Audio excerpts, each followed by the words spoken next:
Boss Buds, talaga kay BP Sara ang 125. Kita naman bakit hindi magsalita si Bang. Wala naman pong sasabihin yan. Ano ba sasabihin yan? Baka kamutan lang kayo sa ulo. Hindi niya po alam na nagaganap. Clueless po siya. Nagtataka pa nga siya eh. Nagtampo pa eh. Di ba? Hindi pala ako kaibigan. Ano ako? Itinuring ko pa naman siyang kaibigan. Hindi pala ako kaibigan. No, masama loob ko. Sir Badong, pupunta pala si PRRD sa Caloocan at mangangampay siya doon at bababuyan niya si Trillanes. Abangan ko yan po talagang sundalong pisot na yan. Na-correct ni Atty. Bondok si Dan Fernandez, subordination of perjury pala ang correct term yun. Of perjury, hindi subordination of perjury. Kita mo? Wala nga alam sa batas eh. Pabiktim talaga ang bangag. Bangag nga eh. Yan na palang Gatorade ni Marbil ngayon, Sir Badong, yung shabu. Tapos kinonect pa niya ang ekonomiya at droga. High and dry confirm yang si Marbil. Grabe, no? Iba po yung ano eh, no? Yung nakakaawa po ang Pilipinas dahil pinagtatanggol na po nila ang paggamit ng droga. Wala na po yung pinag-aralan namin mula elementary. Yes, Boss Buds, rally sa EDSA every Friday. Lahat tayo kasamang maisog. Sino iboboto mo, Sir Buds, sa susunod na eleksyon? Ano sino iboboto mo? Di lahat po ng... di ko maintindihan kung ano yung tanong. Sino iboboto ko sa susunod na eleksyon? PDP senatoriables at saka lahat po na endorse ni Tatay Digong. Maswerte mga kriminal at adik ngayon, Sir Badong, kasi rerendahan sila ng kulang sa Malacanang. Boss, hindi ko sila maintindihan bakit pinipilit nilang ICC dito. Hindi ko rin po maintindihan. Idol Badong, tingin mo ba kaya pantiisin ng Pilipino hanggang 2028 ang korupsyon ng admin na ito o kailangan nang lumabas ang mga Duterte bilang leader sa kalsada? Matagal na pong leader yung mga Duterte. Hindi ko po maintindihan kung ano yung ibig sabihin nyo na kalsada. Ilang rally ko na po nakita si Tatay Digong. Hindi ko po maintindihan kung ano po yung kalsadang sinasabi ninyo. Thank you, Kamanuel. 64 pesos kita po ng mga magbobote at bumibili ng kalakal. Di ko minamaliit silang magbobote rin ako dati. Mahirap po talagang kumita ng 64 pesos.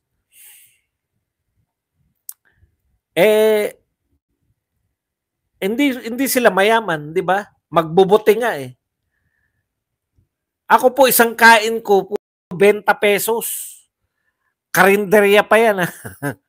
Ano ba? Ang sabi, eto kasi, no? Hindi ko po kina-question na yung mahirap kumita ng 64 pesos. Hindi naman po pahirapan eh. Yung definition nila na mayaman ka. Hindi po ba?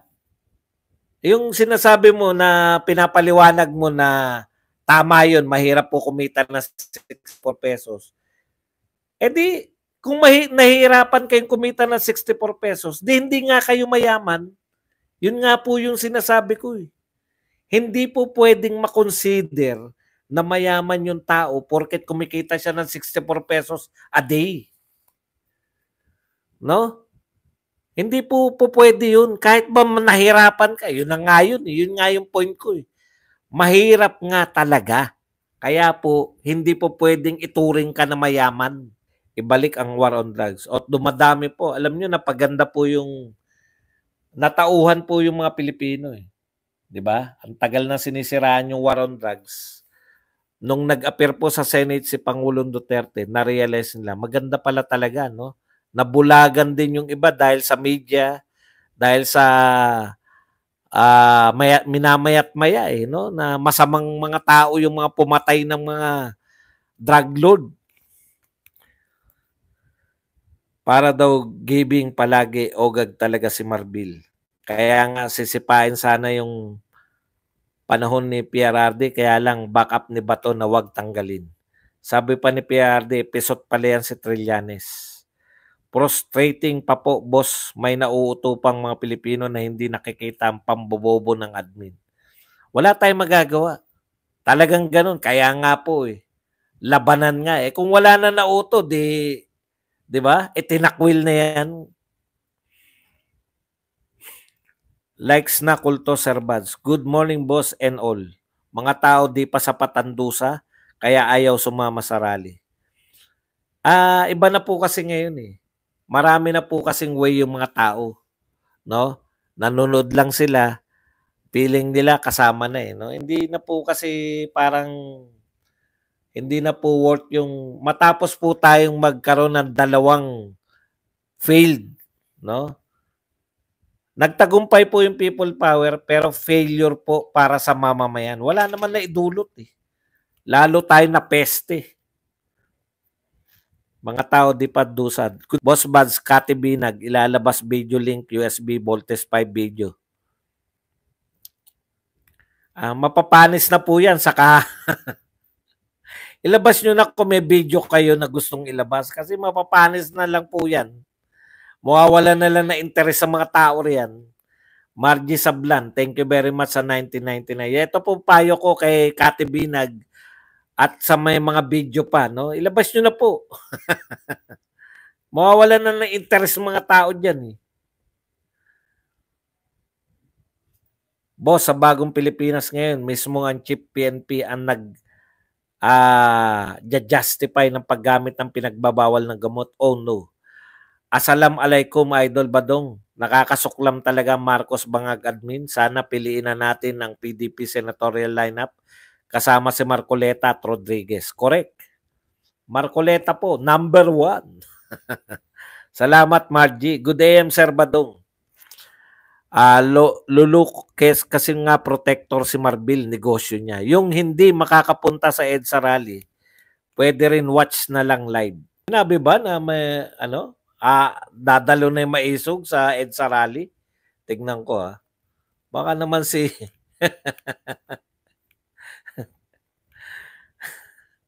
Baka nanawagan niya si Princess Maui lang.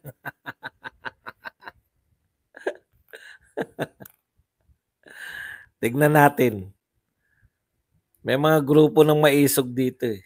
Good morning, Sir Badong. Masasabi ko lang ang droga sa katinuan sa pag-iisip sa isang tao. Masasabi ko lang ang droga sa katinuan. Siguro ang ibig sabihin ni Derek Ababa rito, nakakawala ng katinuan ang droga sa pag-iisip ng isang tao. Natakot na sila sa EDSA yung mga vloggers dahil may umaaligid daw. Wala. Pilipino. Nasa Luminous FB page ang details. Salamat, Derek. Boss Buds, Attorney Trixie ang nananawagan. Just listen to her live a while ago. O yan.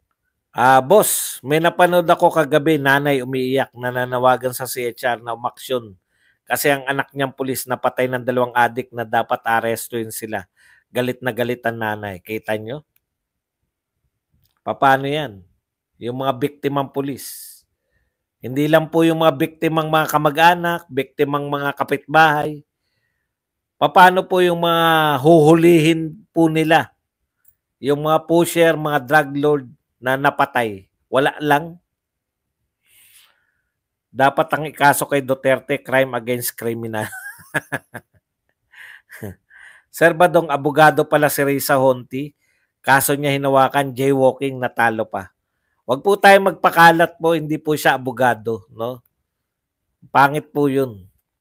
Baka mamaya sabihin nagpapakalat tayo ng maling impormasyon. Hindi siya abogado. Tama, listen to Attorney Tricks, suggestion lang. Iboto nyo si Kong Marcoleta next year for senator, mga kaibigan.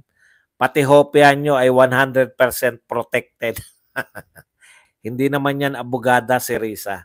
Correct. Kaya katawa-tawa po yan eh. Abugaga. Sumakot ulo ni PRRD kay Risa.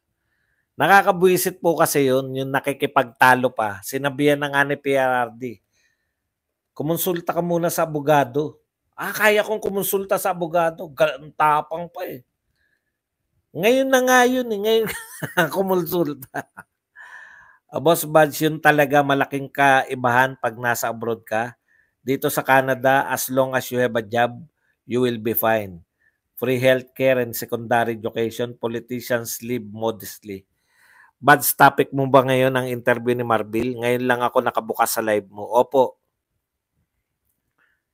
binisita ko yung vlogger at na attorney. Ayun, panay banggit ng mga mahal nating DDS, halatang nagsisisi sa mga nag-unsubscribe. Nasweep pala ni Dinggoy si Dilima. Hindi pala kilala ni Dinggoy si Dayan. Tama ka, Boss Buds. You're the best. Love your humor. Shout out, Boss Buds from Bahada, Davao City. Romantic. Boss, hindi ba ma-impluensya ng presidente ang Supreme Court? Depende kung matatag yung Supreme Court. Pero ito, malamang hindi. Magandang gabi. Kung may makaka-impluensya pa, ano lang ha, theoretical lang ha, theoretical. Kung meron pa makaka-impluensya, baka si Bersamin pa.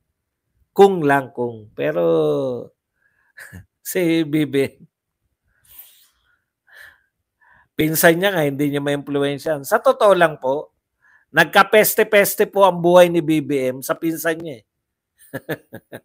Yung hinayaan niya na dumiskarte. Di ba?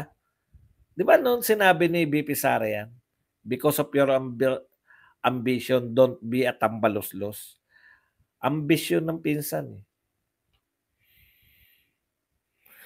Joey Boss. Pero siyempre, palusot lang din yan ng mga makamarcos. Kung hindi mo nga inalaw di ba? Alam mo ba dong, dinadaan ko na lang sa biro. Nabubusit talaga ako sa Quadcom, Coach si Trillanes.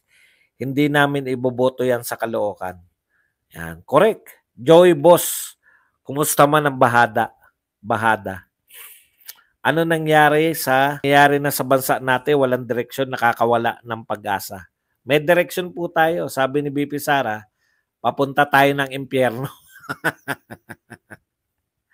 Si Amy dapat magsakripisyo na lang, total siya naman utak ng unit team dati.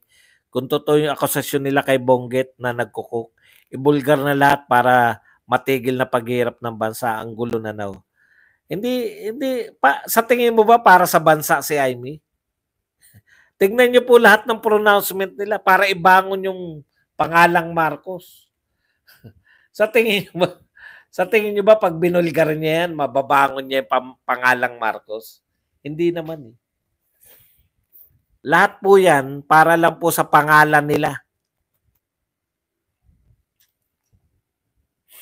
Bakit magsasakripisyo sila lahat nga to para yung pangalan nila, malinis nila. Romantic Moon, good evening. History repeats itself, kagaya din sa papa ni BBM, Romualdez din na nagpahamak sa kanya. Diversion ng pahayag ni Marbil para mapababa ang datos na nagdodroga. Walang pagkakaiba sa pahayag ni ganun sa mga mahirap. Kaya nga po di ba? Kaya ko po sinasabi na may dalawang katotohanan. Yung katotohanan totoo at yung katotohanan ayon sa mga tauhan ni Marcos. Nababawasan daw yung mahirap po. Wala na raw tayong problema sa inflation. Bumaba na ba presyo ng bigas? Kahit mula noon, may bad history talaga mga Romualdez. DJM Max, abangan mo ang pagpunta dyan ni PRRD sa inyo. Okay lang ang Bahada, napakamalinis po at tahimik. Manggayan si Amy. Boss Bad, sabi ni Tatay Digong, kung presidente na daw siya nang magkudita si Trillanes, patay na sana siya ngayon. Baka daw si Trillanes at tanong din ni Tatay Digong, kung tuli na daw.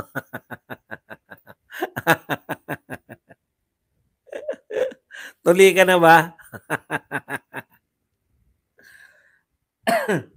Panata ni Hontiveros, sirain ng mga Duterte, then siya dapat maging candidate for president sa 2020.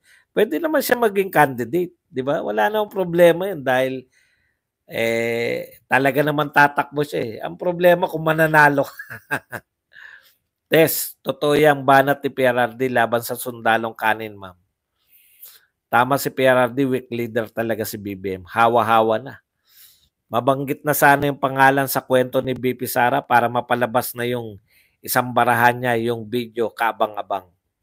Alam niyo po, ako, wala na po sa akin yung video eh. Mas inaabangan ko yung yung mga sinasabi ni BP Sara. Mas katiwa. Di ba? Susunod niyang topic si Martin na. Tahimik lang si Martin eh. Wag natin button lineup ni Bangag, PDP line up lang ang suporta ni Tatay Digong. Panawagan ng mga trolls, vote straight Duterte lineup. Buti pa holiday next year na latag na ng admin. Wag niyo pong iboto si Lacson at Soto. Correct. Alam niyo na ngayon, di ba? Rurumutain daw si Trillanes. Hindi si Aimee palagi na lang niya binabalik ang makalumang kasaysayan nila na iba sa panahon ngayon ng mga high-tech at moderno pero paurong ang pag-iisip ni Bong. Walang planning, mahina sa pag-govern. Correct? Wala po talaga. Hindi marunong magpresidente, sabi ni BP Sara. Lalong tumatagal ang panahon, lalo po natin nare-realize na tama po si BP Sara. Laugh trip talaga yung sinabi ni PRRD laban. Hindi ko pa napanood. Meron ba? Bago? Babski, boss, Bads, bumaba ang presyo ng palay dito sa Mindanao, 70 na lang per kilo. O, bumaba daw ang bili sa farmers. Kita nyo? Binabarat po nila yung mga magsasaka. Kasi ito si Babski, hasindero to. May mga pataniman ng palay ito, kaya apektado to sa presyohan ng palay. Ang dami kong tawa habang nagsasalita si Tatay Digong. Nasa puntod pa naman. Hindi ko napanood. Meron pala. Meron ba siya interview? Marcoleta for Senator. Bukas nga, natin yan. Boss Bads, dito sa US, napakatahimik na election, pero dyan sa Pinas, napakalayo pang election. Pero grabe na si Randy. The supporter of Mailman of Maryland, USA. Meron serbadong, hanapin mo na lang sa YouTube nung dinalaw ni PRRD Mosoleo. Sige. Ayaw ni Bangag magpahayag tungkol kay BP kasi takot sila na sumagot si BP Sara. Tama po kayo, Boss Buds. Binibenta nga. Ang Boss Buds, sa Union TV ko nakita. Na-cut off kahapon sino naka-upload. Yan. Meron po interview si Tatay Digong sa puntod ng mga magulang ni PRRD. Yan. Wala na daw, Boss Buds, napasok ka na. Mga foreigner na turista. Napasok na mga foreigner. Pag nabalitaan nila, kidnapping na naman. Tahimik si Talapia. Tama, napakamura ng bilihan ng palay. Ang mahal ng pesticide, lalo ng mga abono. Tapos walang tubig, irrigation, umaasa na lang sa bagyo at ulan. Pag nagpaloko tayo sa arte ni Aimee, maiiwan pa rin siya sa loob ng circle ng mga Duterte. Miski matanggal si BBM, tapos maboboto ulit, whatever government position, back to square one na naman tayo. Alicia just for fun, mayayaman lang ang hindi naniniwala sa kahirapan. Kaya kahit na anong reklamo natin, dead ma lang tayo, mahirap ang kawawa.